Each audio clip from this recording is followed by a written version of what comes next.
Hello, I'm Paul Beckwith, and in this video I'm going to discuss a fascinating paper on the rapid retreat of the Thwaites Glacier in Antarctica in the pre-satellite era.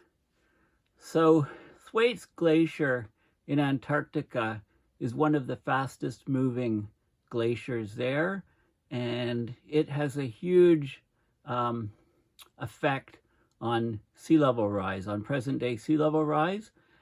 And as fast as the glacier is flowing and calving into the ocean, there is a large risk of a catastrophic failure of this glacier, similar to what happened with Larsen A and Larsen B on the Antarctica Peninsula a number of years ago, where the whole ice shelf basically collapsed in the space of about a week or so. So this glacier, the Thwaites Glacier, of course, it's very vulnerable to melting from below. You know, most of the present loss of ice on Antarctica is clearly not on the surface because, you know, if the surface temperature warms from minus 40 Celsius to minus 35 Celsius, there's still not going to be melting on the surface. So the mechanisms connecting the submarine melting and surface melting, as I discussed on Greenland, those don't apply here in Antarctica for most regions of Antarctica. They do a bit for the Antarctica Peninsula where there's melting above, but not to most of Antarctica. So it's all submarine melting. It's all underwater melting. Generally not influenced by meltwater trickling down the glacier. It's by the warming ocean water, the intermediate depth water, which I've discussed the warming of that quite a bit in the last few videos.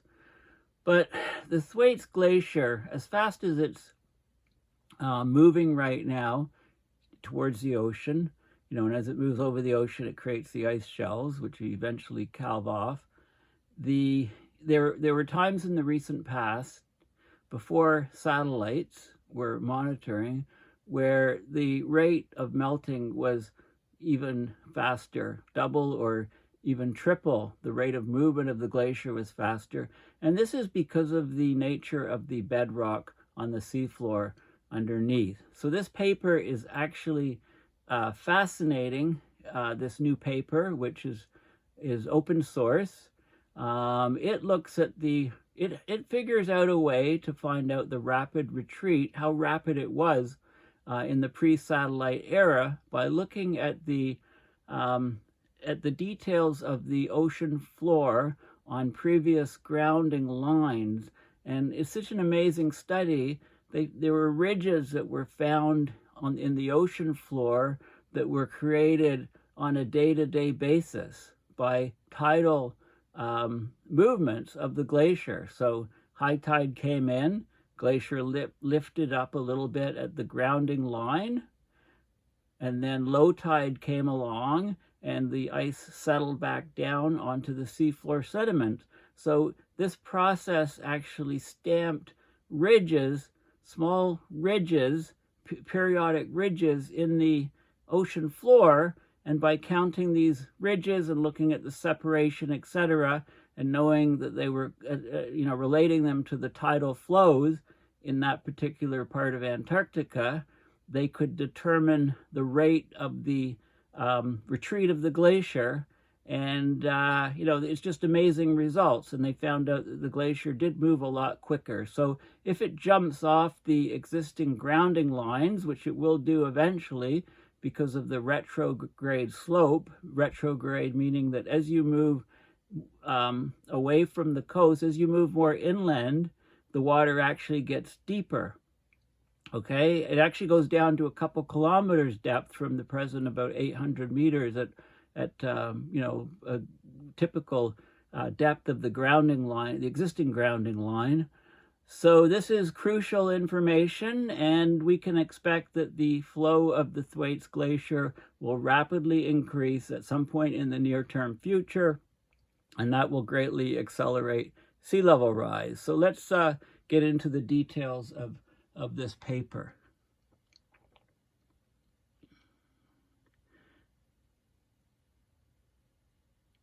Okay,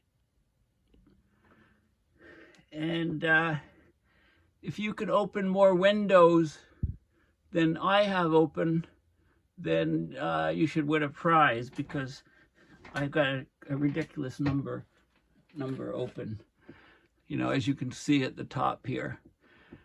Okay, so this is the actual peer-reviewed scientific paper that came out recently.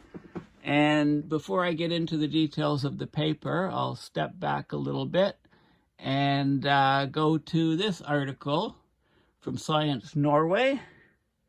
And the title is, and this was published Tuesday, October 18th, so, you know, about exactly 1 week ago from today.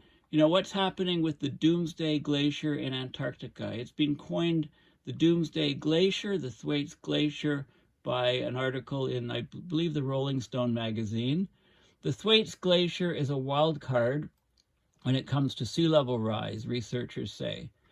A new study describes the glacier's movements in the past. So I'll talk about this article first, and then I'll go to the actual peer-reviewed scientific paper. So the Thwaites Glacier is a huge mass of ice in West Antarctica. It's the size of Great Britain. Okay, it's huge. In recent years, scientists have seen that something is about to happen to the glacier. Large cracks have opened in the ice shelf, which is the floating extension of the glacier. At the same time, warm ocean water is attacking an underwater zone where several hundred meters of ice rest on the bedrock, on the ocean floor. The Thwaites Glacier is the area in Antarctica that's changing the most, according to the U.S.-British research collaboration, the International Thwaites Glacier Collaboration. The glacier presently loses 50 billion tons, or 50 gigatons of ice annually, and this has a big effect on sea level rise. So in this new study, researchers found evidence on the seabed that tell them what has happened to the glacier in earlier times. It turns out that it also retreated rapidly in the past. Okay, it's called the Doomsday Glacier after the title of an article that appeared in the Rolling Stone magazine in 2017.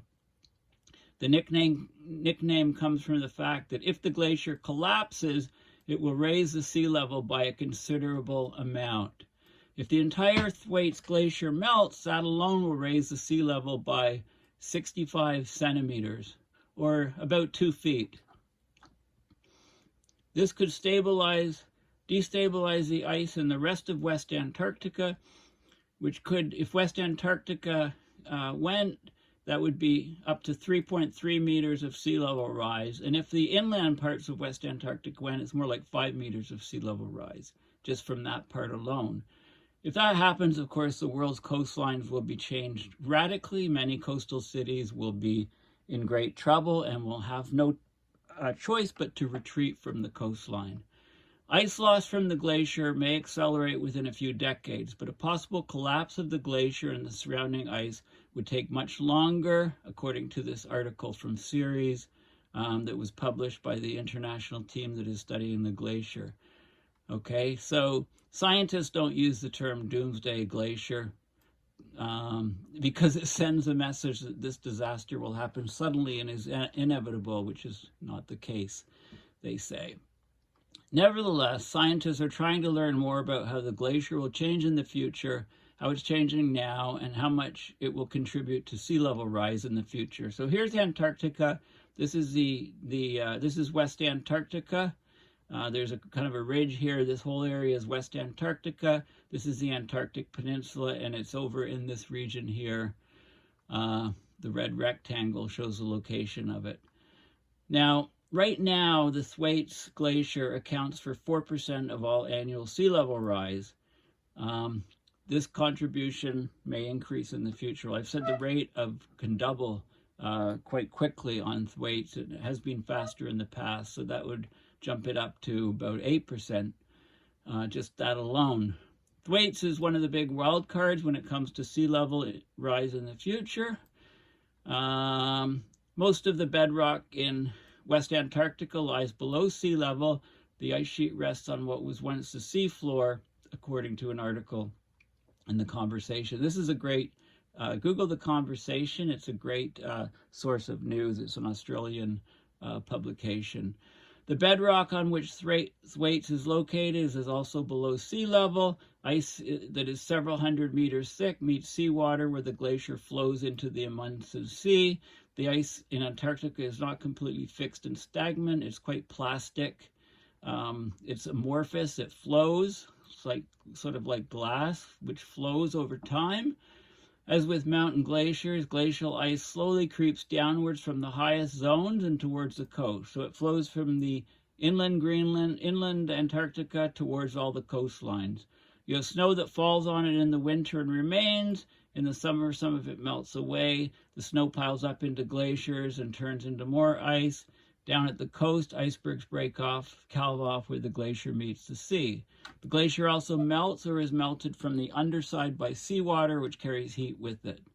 Okay, so in some places in Antarctica, this delicate dance is out of balance. More ice is lost than is added. And research in recent years has shown that the Thwaites Glacier is changing in several ways. The ice shelf itself is about to crack and collapse. Okay, Antarctica is a continent with a very thick ice cap, which is slowly sliding out towards the coast. At some point, the sea becomes so deep or the ice so thin that it can float. This is called an ice shelf. The ice shelves can be several hundred meters thick, multiplied by 3.3 to get it in feet. So 200 meters would be 660 feet thick. Most of it's underwater. Well, 90% is underwater for the ice shelf. They extend from the continent like the brim of a hat, but large cracks have appeared in the Thwaites Glacier's ice shelf. And there was a press conference last year. Scientists from the International Thwaites Glacier Collaboration said it is likely that the shelf will collapse within 5 to 10 years. This is the shelf here, right? So this whole thing could collapse within 5 to 10 years. Once it started, it could go in about a week or so, similar to Larsen A, Larsen B. The ice shelf in front of the Thwaites Glacier, which is in the process of cracking up. Okay, the colored lines show where the glacier's grounding line is located. And then there's an underwater mountain here. The grounding line is where the ice goes all the way down to the bedrock before it narrows and becomes an ice shelf. This line is constantly moving backwards. The black dashed line is where the grounding line was in 2017. The yellow is from 1992. So you can see how much the retreat is there. And now this entire ice shelves have collapsed in Antarctica before. So in 2002, an ice shelf called Larsen B collapsed within 3 weeks. Its little brother Larsen A disintegrated in 1995. It was the first one to go. Other ice shelves such as Larsen C and the Wilkins have also lost large chunks. Now these are mostly on the Antarctica Peninsula, the Antarctic Peninsula, where the warming is strongest. That's in this region here, right, which extends to the highest latitudes, away from the South Pole. Okay, in total, 6.5 trillion tons of ice have been lost from ice shelves in Antarctica since the 1990s. That's a huge amount of ice. When an ice shelf thins and breaks up, it does not cause sea level to rise since the ice is already floating on the ocean, but there's more and more ice that enters the ocean from the continent, thinning the ice on the continent, and that causes sea level rise, of course. Okay, the ice shelves act as they support and slow down the glaciers. As they disappear, ice in the interior of Antarctica begins to flow out faster, and that if the ice that is on the land moves faster toward the sea, then the sea level rises. Okay, this happened after Larsen B collapsed. Glaciers that were behind Larsen B began to flow 8 times faster towards the sea.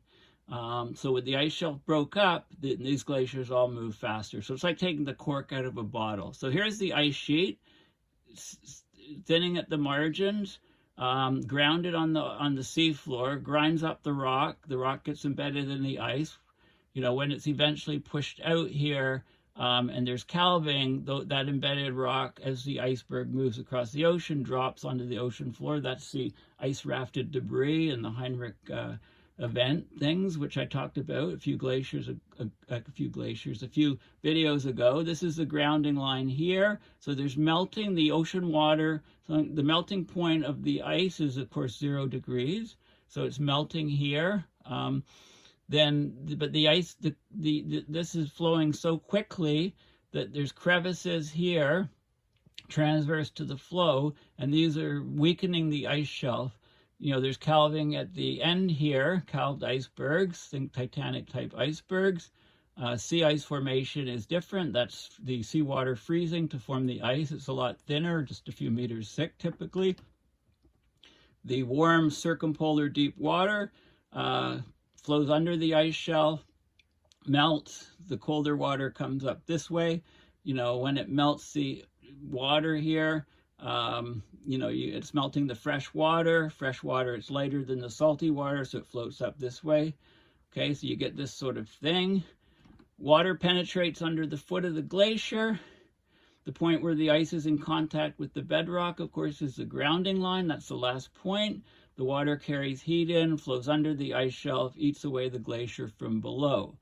So scientists have measured the temperature of the water at the grounding line of Thwaites. The water there is a couple degrees above freezing, which is more than enough to eat away the ice. So the ice shelf melts quickly from the underside. The grounding line migrates back towards the continent. Okay, the glacier is retreating backwards several hundred meters a year. It's retreated 14 kilometers since 1992. Now this shows the topography of the bedrock of Antarctica. So red and yellow are above sea level. Blue is below sea level. And dark blue is well below sea level up to thousands of meters. Couple 2,500 meters. Okay, so over here where the Thwaites Glacier is, as this ice melts back, we go into deeper and deeper water, and that can greatly increase the rate of further melt. So it's one of the scary things about Thwaites is that the bedrock beneath the glacier, it deepens toward the continent, so it's retrograde slope. The bedrock slopes toward the land. Think of it as if a glacier is on top of a hill. If it slips suddenly and slides down, then that's a problem because the ice loss can be accelerated. As warmer water melts the glacier from below and moves the grounding line backwards, thicker and thicker ice will be lifted from the substrate and could break off. Ice that was on land also ends up in the sea. Okay, the grounding line is now approximately 600 meters below sea level. Further south, towards the continent, the ice is resting on bedrock that is 1,200 meters below. So, you know, as you go from here, say 600 meters grounding line, go in 1,200 meters. Here it's over 2,500 meters deep. This is a problem because things can, as the grounding line moves backwards, things can happen quite quickly. Then much of the glacier can become an ice shelf. So very highly nonlinear process. There are different models for how fast it can go. The processes at the grounding line are not fully understood. So this new study used an autonomous underwater vehicle, like an underwater drone, to take detailed pictures of the seabed at high resolution. And they looked at a raised area on the seabed they called the bump, and they could see all these patterns here. So the glacier is retreating, say, this way. So high tide would lift it up, low tide would bring it down. That happens, it's a diurnal, once daily, high and low, just once daily.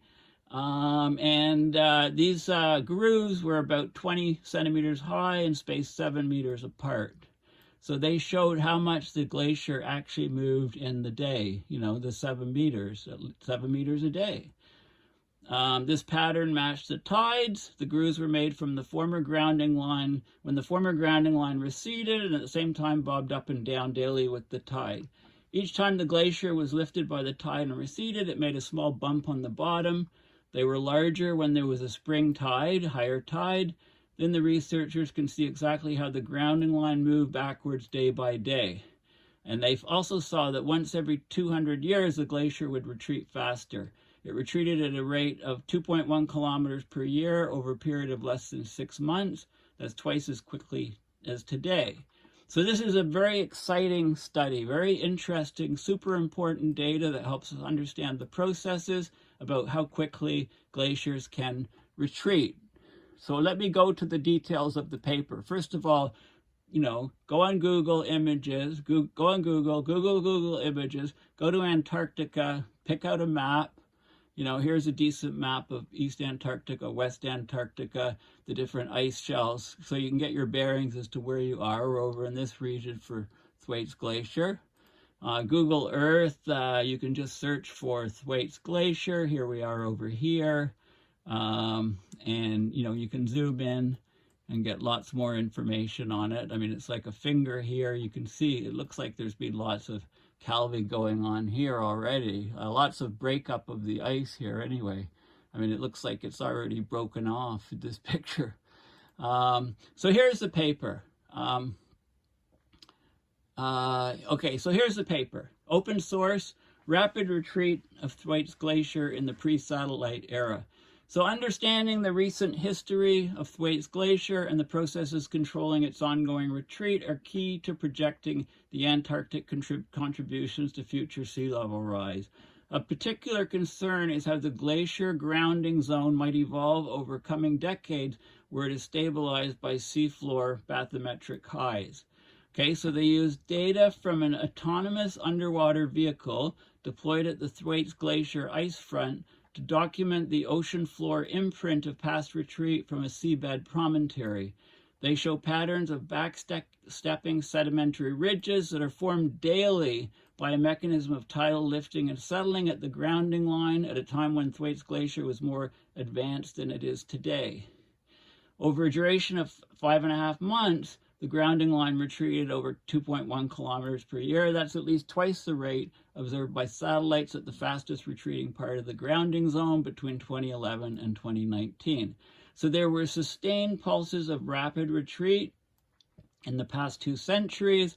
Similar rapid retreat pulses are likely to occur in the near future, say 5 to 10 years, when the grounding zone migrates back off stabilizing high points in the seafloor. So let me just show you the data here. Okay, so the data is all in the images here. So this is a map of, so here's Antarctica. This is Thwaites Glacier region, Thwaites Trough. Here's the Thwaites Glacier here. So this is how the glacier, these are the grounding lines over time. So retreating, so they're looking at the seafloor up over in this region here. This is the glacier. This is the glacier tongue. This is the ice shells right here. And they're looking out here at the seafloor. So here's a good cross-sectional image here. This is the glacier at the moment. Okay, it's grounded here. This is the rise above sea level here. Notice that even in this region here, the ice is above sea level because it's reinforced by here. Like you can imagine the forces here. It's like a tongue, tip of a hat was the example. This is the seafloor elevation or topography here. And so they're looking at the seafloor in this region here where the glacier was grounded in the past. So here's the, this is the 2019 ice front here. This is the path of the AUV mission survey. So like mowed the lawn here over this bump, and this is the data. Okay, so this is 1 kilometer scale here. This is the elevation or depth of the water here, and there's a bump here. Okay, and you can see all of these striations in this way. As the glacier was retreating, it dragged and scraped on the seafloor. There's channels here. There's troughs on the edge. There's all kinds of fascinating things here. You can see all kinds of detailed structure in the bathymetry. The multi-beam, the AUV, Autonomous Underwater Vehicle, multi-beam swath bathymetry, 1.5 meter resolution, superimposed on a hillshade rendered image of swath bathymetry, collected on the same research cruise. There's fans, there's crags, okay, channels, different descriptions here. So fascinating image of the seafloor. This is the so-called bump here. So let's go down and have a look. Now this is a detailed image of this section here, okay? A detailed image, and it shows you many geomorphological features. So it shows you these lineations in the sediment, lines as the ice is retreating, it's scraping the seafloor, transverse ribs here, gullies, lots of gullies where the water's draining, circular depressions are called so-called kettle pits, sediment fans coming out, seafloor ramps or grounding lines where there's a sharp transition, push ridges, meltwater channels where, you know, when the ice was over this region, the meltwater underneath would be falling into these channels, bedrocks, joints, and faults. It's fascinating stuff. And then let's have a look at the images. So in this square B, here's the details here. There's a grounding line moraine here. This is a 100-meter scale. There's lineations here, scrapes in the ground. This is the depth of this region. Okay, so this is about 10 meters shallower right here. You can see the bathymetry. Part C is up here, where there's all these crescentic push ridges, it says. Anyway, C is here with the bathymetry, and then D is over here in the central part. You can see a lot of shape here, a lot of structure here. There's subglacial meltwater channel here, channel opening here. There's ribs. The grounding line was here, ice contact fan, and so on. And then E also was here, similar structure to D. So, and here's the bathymetry. So we're talking about, you know, only a 20-meter difference in water depth here, but these are elevated 20 meters, and that really changes the structure of the, you know, where the ice is sitting. I mean, it's not scraping the bottom here, but sediment's coming out. It's scraping the higher region. So fascinating results. And then with more detailed resolution from the camera on the autonomous underwater vehicle with lights, of course, you can see these striations here. And so what's happening is that these are caused by the daily tidal change, high tide, low tide, high tide, low tide. So the grounding line's lifted up, dropped down, lifted up, dropped down, and the whole thing is retreating. So it stamps out these patterns on the seafloor. This is 3A, is this region here. These are regions on the main map, going back to the main maps here, okay, as to where these images, where these geographical features were located. So figure A, figure B, you know, figure C, D, C, D, you know, A, B, C, D, E. Where's F and G here anyway? Okay, so, oh, F is just a graph. Okay, so you can see these different features here, okay, these ridges and troughs, and you can do a scan here, and from the height of them is dependent on the tidal difference, and the spacing depends on, you know, the glaciers moving up and down with the low tides, but it's also retreating, so you can get the retreat speed from the separation of these ridges, okay, which were about 7 meters apart. So really fascinating study. And then this box here is located down here, And you can see, the details here of the seafloor. Okay, so let's go back here. This is a bathymetry profile with the direction of retreat of the glacier, and more data showing the spectral changes or the frequency changes, the landform. This is a day, I think a day from one triangle to another triangle. Where is it? The tidal periodicity. Okay. Alternating pink bars are 14-day periods with blue triangles marking monthly intervals in the series. So the blue triangles, this is a separation of 30.4 days. So and then you can see the daily structure up here as the glacier retreats. And this is this is a period analysis or a spectral analysis showing the time periods of occurrence. So these ribs were formed by tidally modulated grounding line retreat.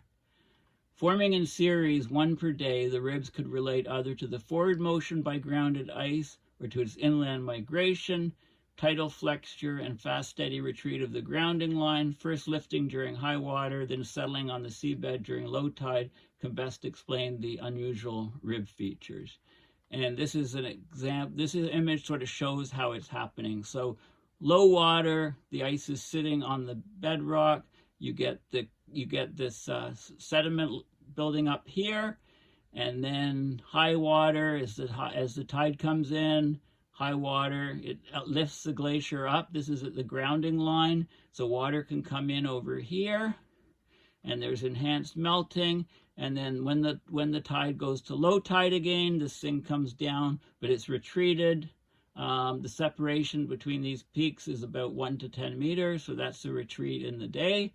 So each of these ridges so this is the point A here is this red triangle to point B here. That's one period, and this is the tidal day, the tidal change.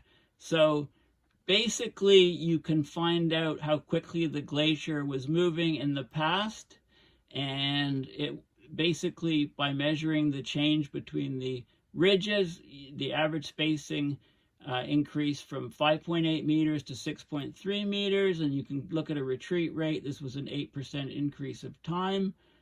With time, and over a 5.5 month period, the Thwaites Glacier retreated across the bump at an accelerated rate from 2.12 kilometers per year to 2.3 kilometers per year. Okay, so there's lots of information that comes from this. This is very significant. The present study provides a rare example where the clear influence of tides has left geological markers of their interaction with the ice sheet on the seabed. The rapid retreat documented by the ribs suggests an ice dynamic response, but ocean forest melting may also have played a key role. On the basis of the common amplitude of the ribs, and assuming daily rates of recession of 6 to 8 meters per day, we estimate the daily ice loss rate to exceed 1,000 kilograms per day per meter of the grounding zone. A heat flux exceeding 600 watts per meter squared is needed to melt that quantity of ice. This compares to the 300 to 900 watts per square meter that can be delivered to the water by 1.2 degrees Celsius water, which would be 3.1 degrees Celsius above the in situ freezing point, that being the freezing point of ocean water, minus 1.8, because that's with 35 PSU, practical salinity units, or 3.5% both salts, mostly sodium chloride. If there's a fully turbulent ice-ocean boundary layer, and to the 0.9 terawatts, or so if you take the 300 watts per square meter for the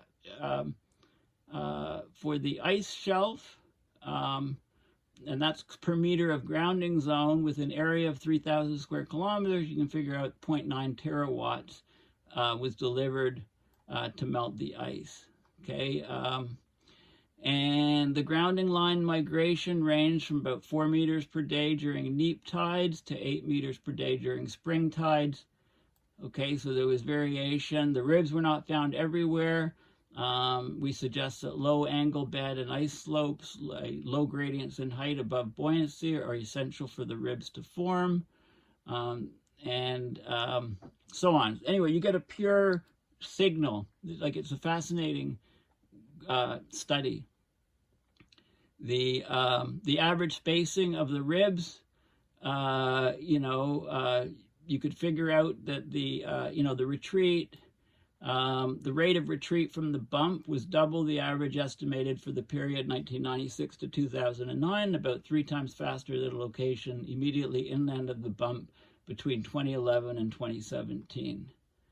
Okay, so they've also seen these type of bumps off some other parts, some other glaciers.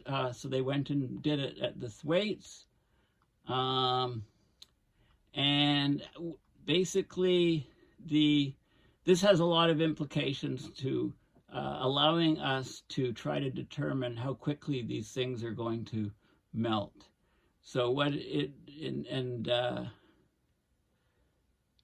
the flatness of the seabed highs, the erosion of the sediments, water currents down there moving parts of the marine sediments, etc., erosion at the base of the ice. So anyway,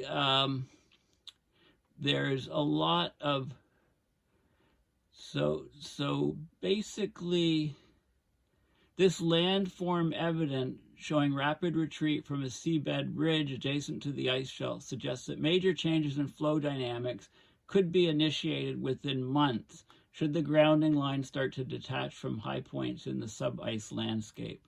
Okay, so in other words, the retreat of the glacier is highly nonlinear depending on the grounding line and the nature of the seafloor, and the change of topography of the seafloor. And it can, be slow for a period of time, and then as it retreats past a sort of ridge or bump on the seafloor, the rate can greatly accelerate. And, we have these pulses of rapid grounding line retreat that can occur, and that would result in associated pulses and rapid rise in sea level. So a fascinating study, really, really interesting. And, it's a way you can actually get daily movement of the glacier in the past from looking at these ridges, ridge structures in the seafloor. So I'm sure that this study will be repeated at numerous other glaciers using these autonomous underwater vehicles. So thanks again for listening, and please make sure that you check out my website, paulbeckwith.net. Consider donating to PayPal to support my research and videos. And also, I'm going to COP very soon, so it would, if you'd prefer to support my work, my attending the conference, and I'll be talking on a huge number of different topics, some of which are here.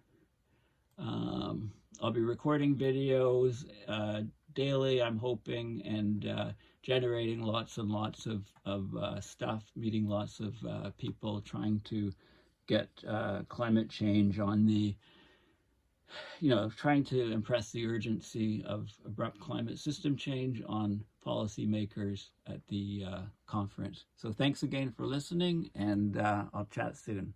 Bye for now.